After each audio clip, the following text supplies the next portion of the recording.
We are ready for the first question. Yes. My name is David Inesco from Cleveland, Ohio, and I'd like to ask a question to Dr. Jackson.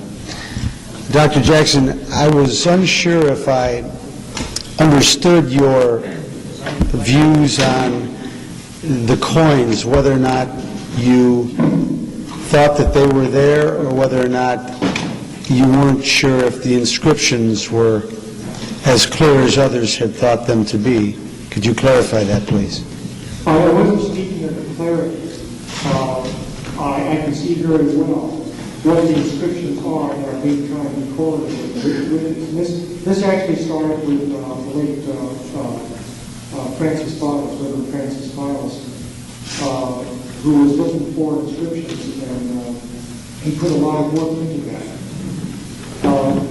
What I think is that I guess what I would say is I am unconvinced that the inscriptions that are being, the patterns that are being looked at as a correlation with the inscriptions of the alleged conscious pilot leptons are unconvincing to me. And I think that what I tried to present here was an argument that says that the patterns, if there are inscriptions at all, they are of very low contrast difference, or just differences in intensity. And probably so low that you're not going to be able to see them in the background of the noise being the variations of shading intensity that permeate across the body image. And what I see on the patterns that are being correlated are very high contrast structures. And I don't see how on physical grounds, if we're going to use the three-dimensional image as the basis for suggesting that there are three-dimensional coins, or coins on sides in the first place, that those patterns can possibly be inscriptions. There might be some correspondence, but I think what you have to do on these kinds of things is you have to do controlled experiments. And this goes beyond what I'm just saying. You have to be able to look at the pattern that you're trying to correlate and mathematically come up with a probability that what would a random pattern, you just generate a random pattern with a computer, what's the probability that you're going to get the same degree of correspondence or congruence, or whatever term you want to say, that's going to give you the same degree of correspondence, comparison that you observe. And I've actually done this. I've built a computer program that does it, and the bottom line is I can generate random images of the same statistic that you see in the alleged coin inscriptions, and I can just about statistically say that this random noise will do the same thing. So you can't distinguish between random noise. You can't claim that you're actually seeing a true, valid piece of information that would be inscriptions. I wish it was so. It would be a beautiful explanation, and I would love to see it. But I just don't think that objectively that's what we're looking at. Thank or at you. least it has been proved. In fact, that's not wrong.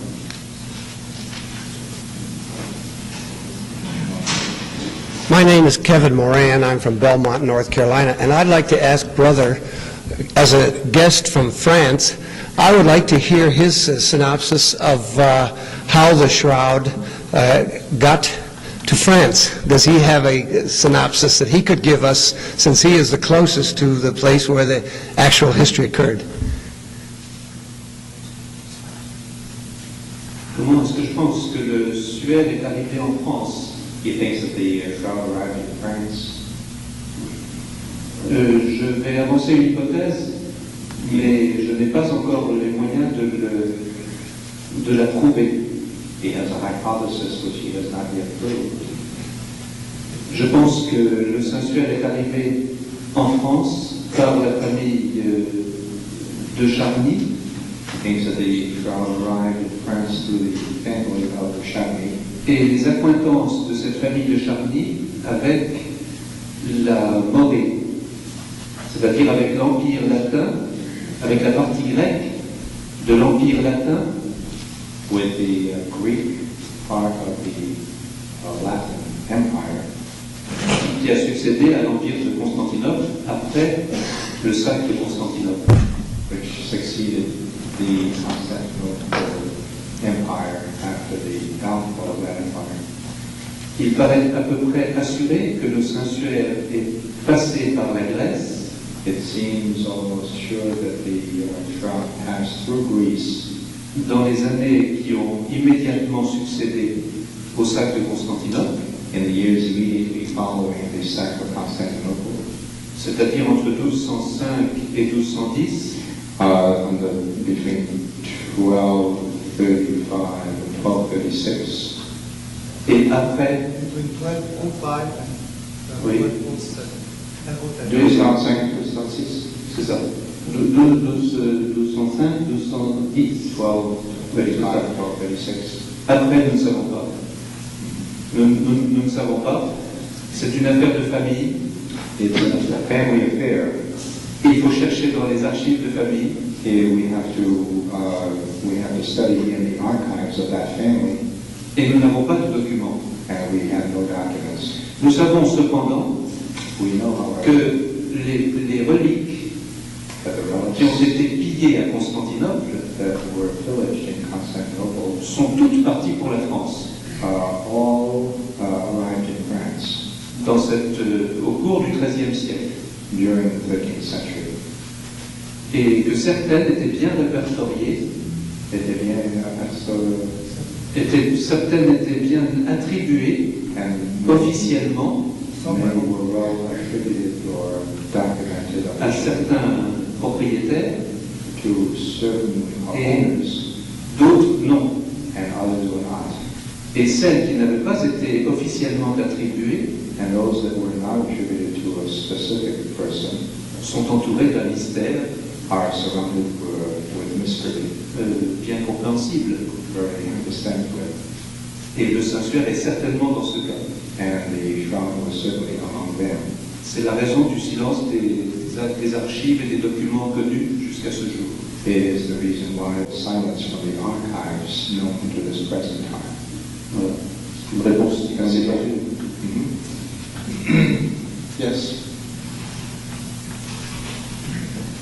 Do we really need to use the microphone? Well, they would like to put you on the video.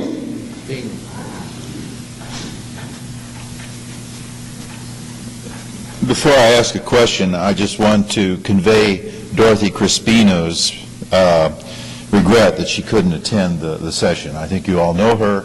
She just arrived back from an intensive period of 6 weeks in England and France. She tells me she did a great deal of work and has a lot of new information in her research about the shroud. But just having arrived back last, I think, Sunday, she just wasn't able to come. So she sends her regrets. But I think we all appreciate a great deal all she has done for the shroud. I'm sorry that there aren't issues of Shroud Spectrum International back there, but if there is a rare person in this audience who doesn't know about Shroud Spectrum International, I or others could certainly tell you about it. John, Would you identify yourself, please? Henry Wellman, Indianapolis. About the coins. It puzzles me why, if you postulate that it's ultraviolet radiation, you don't have depressions in the density scan where the coins are, because they're going to shield and have lower density. One of the only ways I could see that one could have or continue to have the impression of the inscriptions on the coins would be if there were transmitted radiation through the coins that would be in the energy of Green's radiation. That is very, very low, 10, 15 keV, maybe even lower than that, 5 keV. For those of you who had irradiation of your skin by dermatologists many years ago, that very low radiation is what we call Green's radiation. It's very low. If you get into your television set, the high voltage tube that has a little metal can around it emits small, very low energy X-rays. Those are the dangerous, quotes, dangerous X-rays in your television set. But those are a couple of my comments about the coins and the kind of radiation, if you want to comment. Yeah, I agree the coins are a little difficult in the context of my hypothesis. But one thing I couldn't is that while in 1977 we published an article suggesting that these were coins, we never proved that they were coins. No one's really proved that they are coins that we're looking at. Are we sure that these are coins? Yes, there's intensity regions over the eyes that are that you see, intensity anomalies. And I remember how we first did this. I was talking right after at Sandia Laboratories with Bill Maher. We did the three-dimensional image that you saw here, and I was talking to Eric Jumper over the telephone, and I said, Eric, I think everything looks reasonable in the face except over the eyes.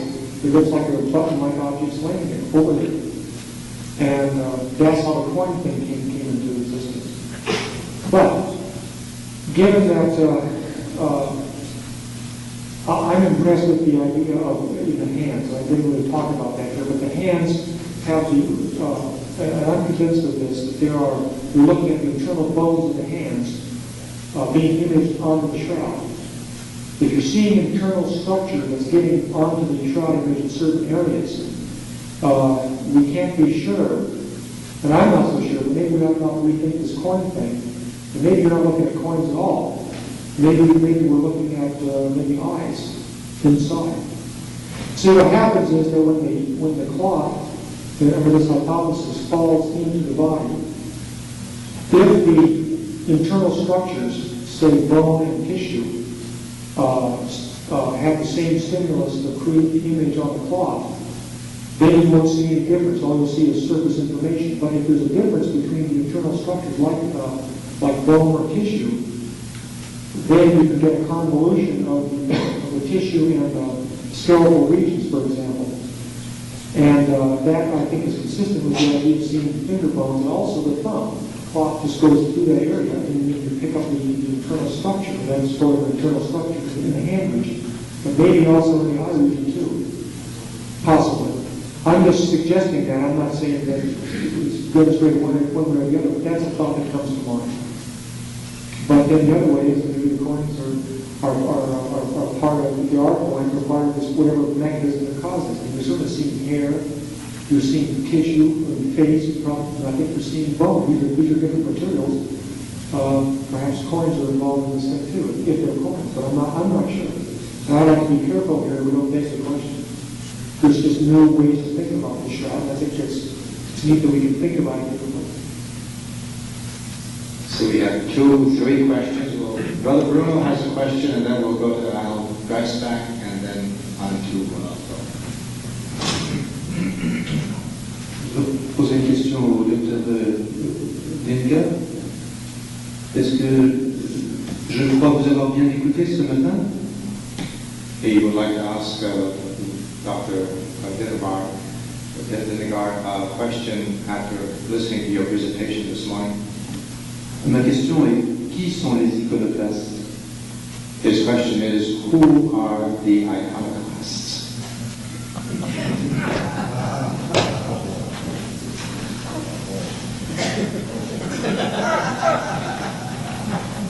I think the iconoclasts are either those who would take one exclusive side of the controversy with the information and data that we have at the present time.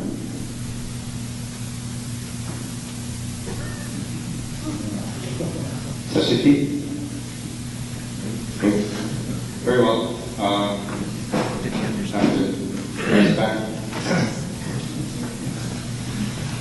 I am an iconoclast named Father Kim Dreisbach from Atlanta, Georgia, who has taken a position on the basis of the data we have. But I would like to ask John on the side strip. I'm a dumb layman, not a scientist, and it's like going to court and hearing expert witnesses testifying on either side of the issue. You say that it may have been cut off and used as a binder and then sewn back on so exactly that it can't be seen, as Vial and others said in Paris.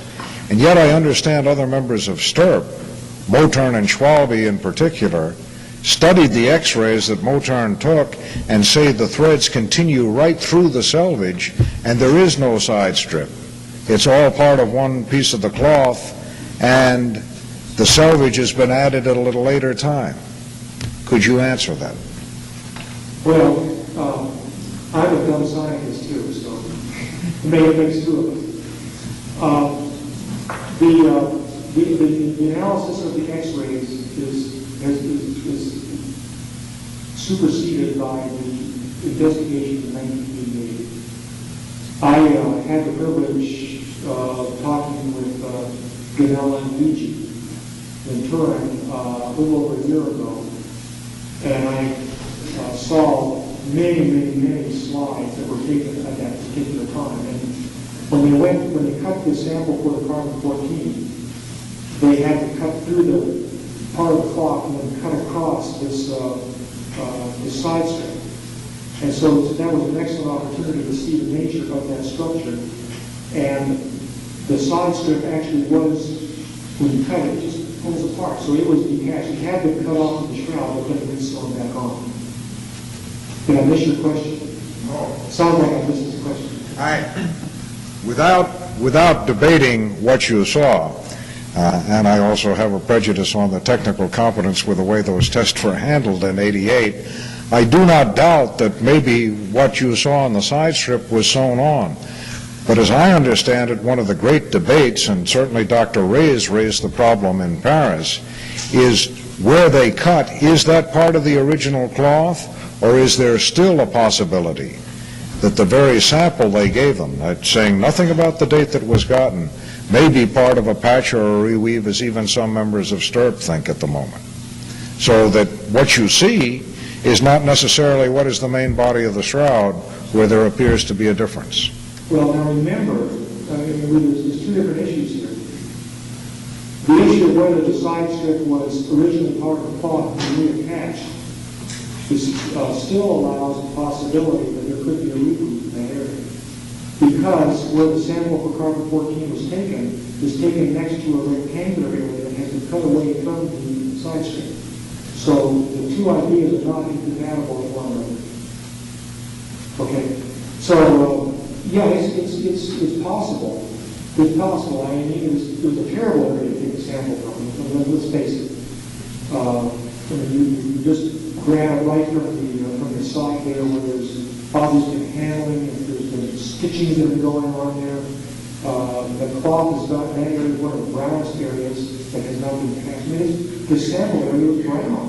You look at the sample, the photographs that Luigi took, these are brown. They're not nice base cloth here. We're talking about brown samples that were cut off. And the sample was filthy. It should have been filthy. Because you look at that rectangular area where the side strip was cut away and the backing cloth was filthy. And you can see that the area behind where the gray sample was cut was white. And you look at good photographs of this, which I've seen, and this just says that those samples should have been dirty. So the shroud sample and the carbon-14 sample must have been just as dirty. It says they shouldn't have been testing. They shouldn't have done it there. They should not have done it there. Yeah, it was in a whole... Dr. Callahan? I think I said it right.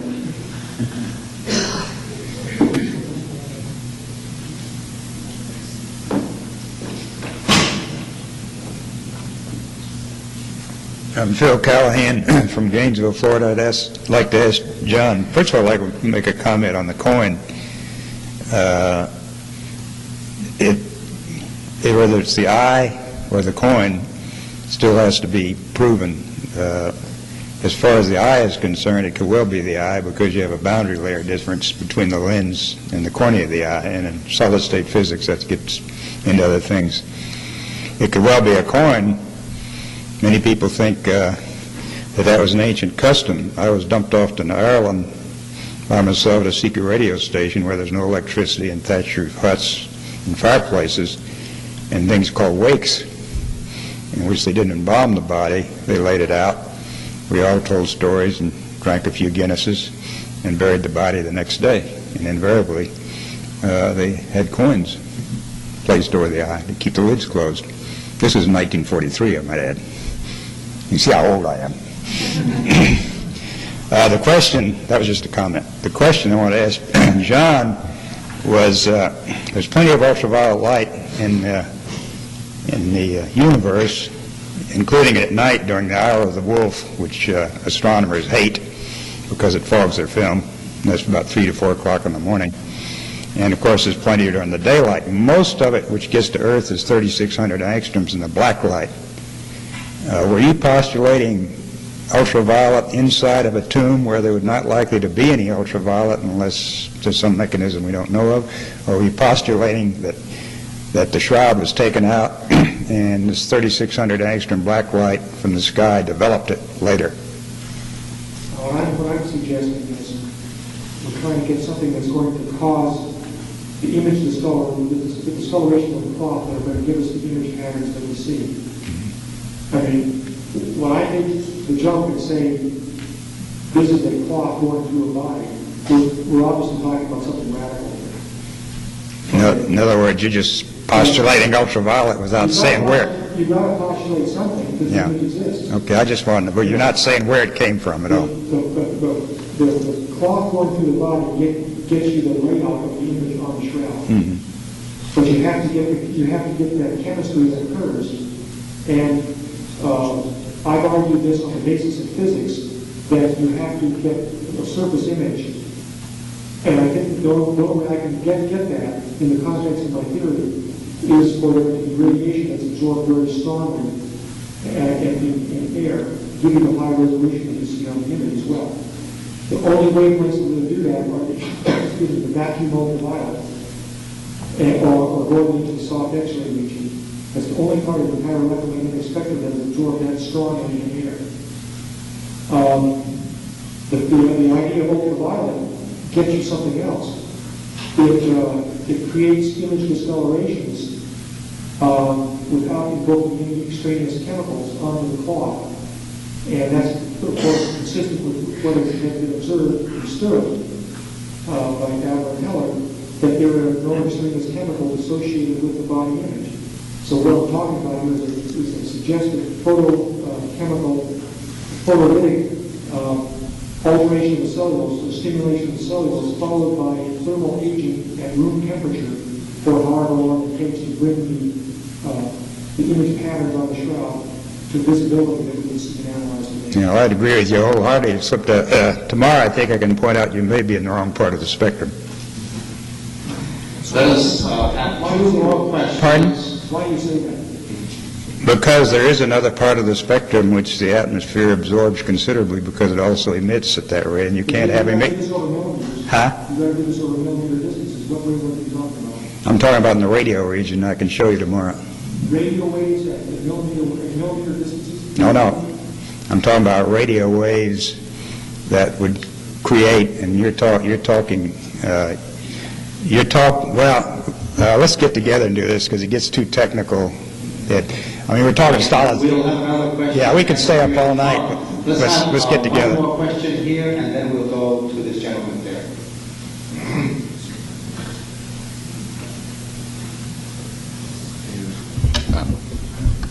Alan Wanger. I hate to get too much on this, but it is such an important issue. I don't believe you included the electron radiation spectrum on the ones that you evaluated there, or that's what's coronal discharge, which actually, there was a particular reason for that. Yeah, I guess there are other. See, maybe what I should do to be more precise is to say that there's got to be a stimulus that creates the image on the shroud. Okay, I don't think anybody's going to disagree with that. The question is, what is it? Well, it could be something that we can go into the laboratory and produce. But it may not be. I mean, the minute you're starting to talk about something like I'm talking about, you're in a big involvement. But what I can do is at least I can say this. I can simulate. That's probably a better way to say it. I can simulate the image, the discoloration, and probably discoloration chemistry that you see on the shroud, at least as we understand it today, by using ultraviolet radiation shortwave that when the photons are energetic enough to cause chemical photochemistry to occur. Now, if you want to do this with charged particles, so this is what you're saying with electrons, okay, problem with the only thing I have with charged particles is that they're charged. And photons are non-charged, and they're not subjected to the strong electromagnetic forces. Right. His charge is not particularly a dirty phenomenon, dirty in an information standpoint. And so, I mean, I'm not saying that's, can't be, but, we'll just start somewhere. Right. Okay. Just a comment, if you don't mind, is that I have produced produced of coins on linen, which are by coronal discharge electron radiation, which are virtually identical to those on the shroud. I have, of course, some interest since I'm the one that identified the coins on them. I'd be glad to show that tomorrow morning. The only problem with those, I'm not saying that kind of idea in general, is that those discharges occur over millimeter distances. You've got to explain correlations over centimeters. Now, if you want to put this in the context of a collapsing clock, well, that might be something different. Right. We'll be looking for that, Dr. Wagner, tomorrow morning at 9 o'clock. Does anyone have a question on history or art? We'll try to get out of physics a little bit. And, yes, please. One more on the physics. My name is George Corey. I'm with the Shroud Society of Texas in Fort Worth. I have another question for Dr. Jackson. According to your cloth falling to the body hypothesis, the oxidation on the surface of the cellulose should have occurred on both sides of the cloth as the cloth fell through. Has it been determined that in fact happened, or is that something for further testing? Good point. I terminated my talk, you can believe it as long as I went. I terminated a little early because I did have a slide that was going to make that point. And that is, if the cloth goes through the body, you're right. The prediction of it, as far as I can tell, I can't see way around it yet, or if I really can. It looks to me like the image, you'll get a surface discoloration, but you'll get it on both sides of the cloth, on the front image, but on the dorsal image, you'll have it on one side. So I think a test of this would be to take a look at the back side of the cloth, which has been covered by the vacuum cloth from the repair of the 1530 fire, and see if you see a body image discolorations only on the frontal image and not on the dorsal. Now, I've tried looking at this with transmitter light photography, a couple of slides of the show this, but very, very suggestive, and it's, I would not hang my hat on it or get more than a couple of dollars on this. Okay? But it looks, see, if the image is on both sides of the cloth on the frontal image, that image ought to be denser than on the dorsal by a factor of 2.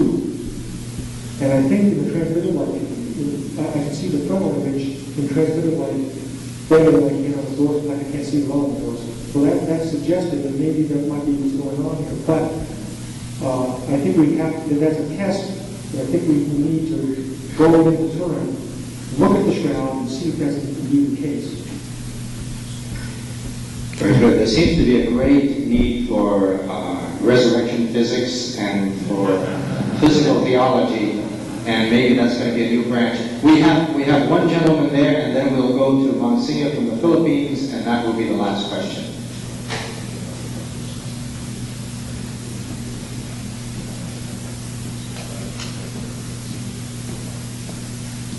My name is Robert Sherrill. I'm from Cocoa, Florida. My question is for Ms. Pizak. You mentioned earlier today that you considered artistically that the body, the image on the shroud, is a rather attractive or a perfect one, or something to that effect. I was wondering if you could just add a little bit more to what you'd said about that and what makes it so special as a human body. Well, its proportions are incredibly perfect. I tried to find models. I went through top photo models, athletes of all sorts, top art models. Nobody can match the proportions of the body. It's so perfect. The muscle structure is absolutely perfect. And what is so special about it that even if you find a fairly good muscular body, you don't find with it the spirituality which this body shows, the incredible holiness. So the two combined is something which you would never find anywhere. So that makes me very convinced that this indeed is Jesus Christ. Thank you very much. And the last question from Monsignor Augusto from Manila. Thanks for introducing me, Father. I hope you'll pardon me for asking 3 questions, since I came from so far just for this.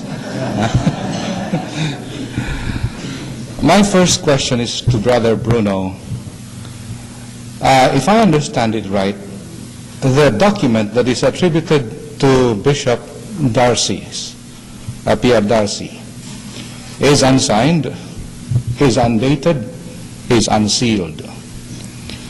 And at best, it may have been a draft that was prepared either by the bishop himself or by some overeager secretary who wanted to ingratiate himself with his good bishop and never was acted upon. Or may have been a forgery inserted into the files in the 17th century by somebody who wanted to, meddle with the archives and create wrong impressions for the entire future.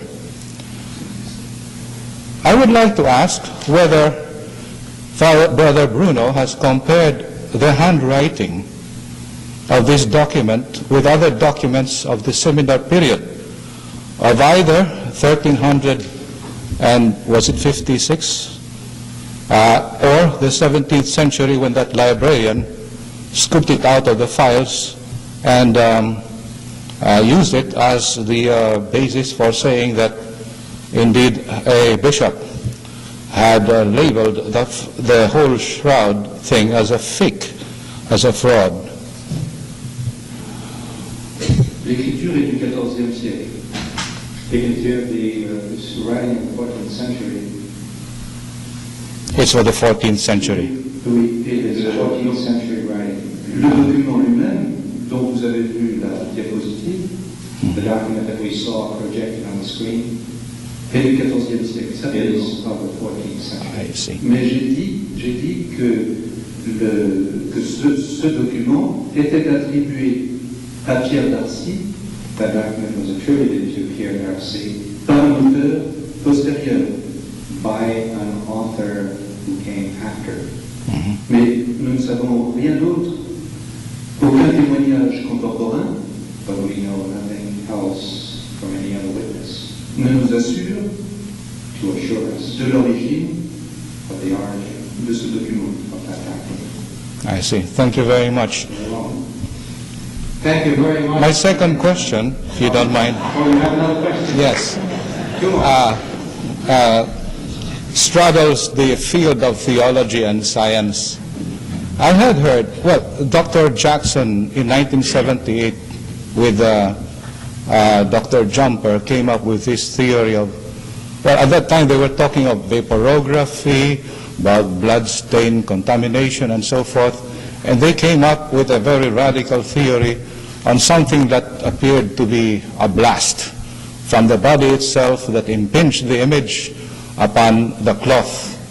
Now, as we think about this more and more, we think of other possibilities, and Dr. Jackson has just revealed to us one of those possibilities.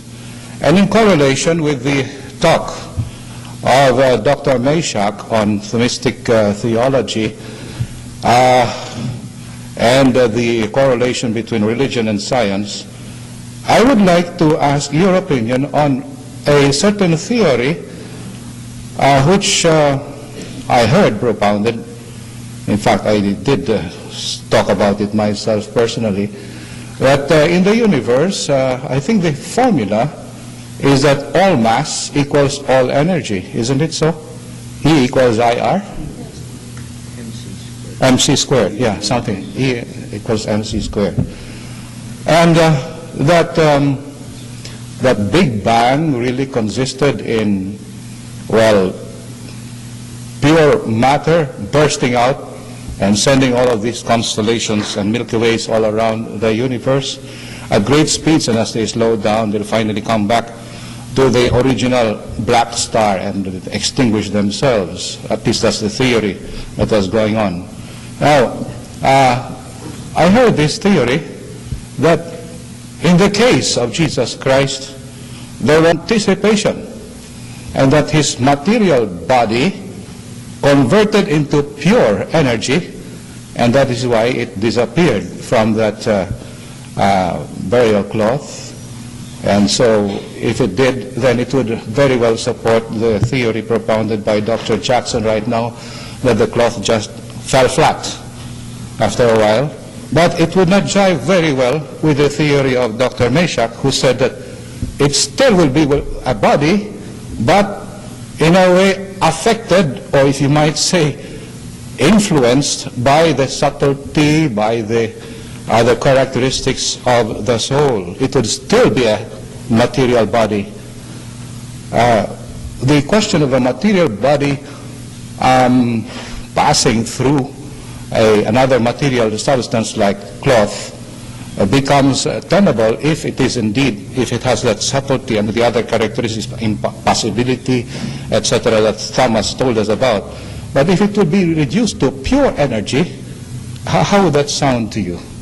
If what was mc squared became E? Dr. Meshack, would you like to address the question? No.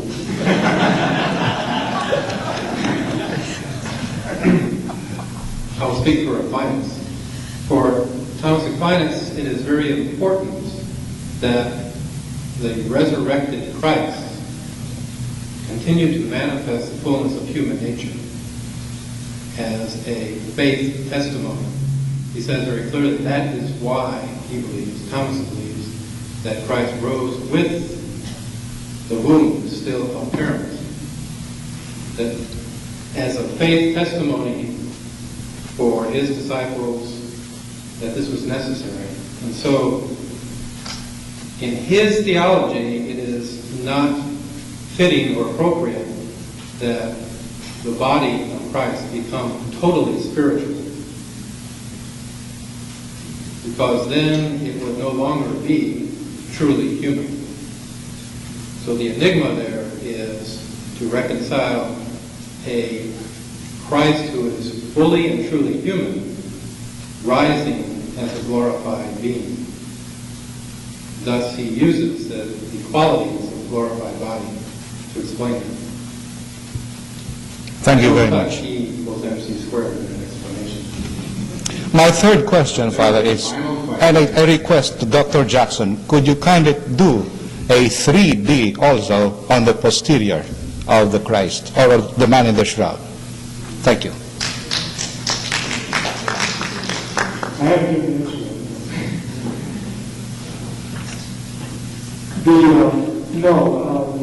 the theory that I proposed of the cloth going through the body is only for the top part of the cloth. The dorsal cloth stays put.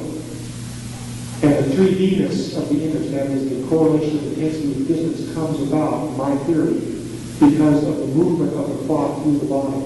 The dorsal cloth doesn't move through the body. There's no three-dimensionality to it.